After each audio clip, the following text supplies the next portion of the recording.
l'alimentation qu'on dit pro-inflammatoire, c'est-à-dire qui favorise l'inflammation, va favoriser l'inflammation des boutons, des glandes qui irriguent le sébum quand elles sont infectées par des bactéries. Elles deviennent gonflées, rouges, douloureuses. C'est ce qu'on voit au niveau du visage ou au niveau du corps d'ailleurs. Cette alimentation pro-inflammatoire, principal coupable, ça va être le sucre, ce qu'on appelle les sucres rapides. Et donc, on les retrouve dans les boissons sucrées, les junk bonbons, food. les desserts. Voilà. D'autant plus, exactement, quand il s'agit de junk food, d'aliments ultra transformés, parce que le sucre va s'associer à des additifs qui vont encore augmenter. On parle de l'index glycémique, c'est-à-dire la façon dont l'aliment va passer petit à petit son sucre dans le sang. Il y a des aliments qui donnent tout de suite leur sucre dans le sang et qui font augmenter beaucoup la glycémie. Et ça a des conséquences au niveau hormonal. D'accord, donc ça c'est une des choses. Le surpoids aussi. C'est un peu lié à la junk food du coup. Mais si on est en surpoids, on va avoir plus d'acné. On a tendance à avoir un peu plus d'acné. Alors pas forcément, ça dépend en fait des conséquences métaboliques, donc des conséquences hormonales du surpoids, puisqu'il y a différents types d'obésité.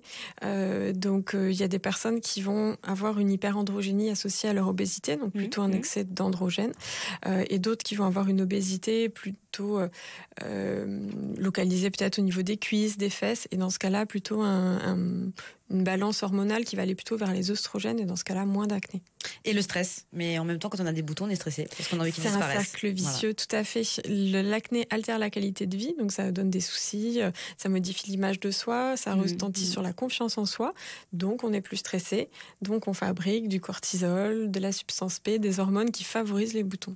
Et du coup, si on se retrouve avec de l'acné, qu'est-ce qu'on fait? On a envie d'assécher les boutons. Est-ce que c'est une bonne ou est-ce que c'est une mauvaise idée? Alors, on peut utiliser des produits acides qui vont, on dit assécher, mais en fait, c'est faire peler finalement la peau par-dessus le bouton pour qu'il perce plus facilement, sous forme de patch ou de produits stop-bouton. Mais ça, c'est un peu au coup par coup. C'est-à-dire que ça va être efficace, utile si on a un bouton par mois.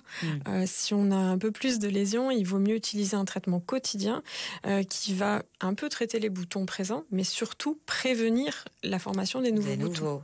Et est-ce qu'on doit bien s'hydrater la peau? Parce que ça, on a tendance à dire, c'est peut-être aussi la base. Est-ce que c'est une fausse idée? Non, c'est important. Même les peaux grasses sujettes à l'acné ont besoin d'hydratation aussi parce que la composition de leur sébum n'est pas optimale et il peut y avoir une peau un peu grasse et déshydratée quand même. France Bleu, c'est déjà demain.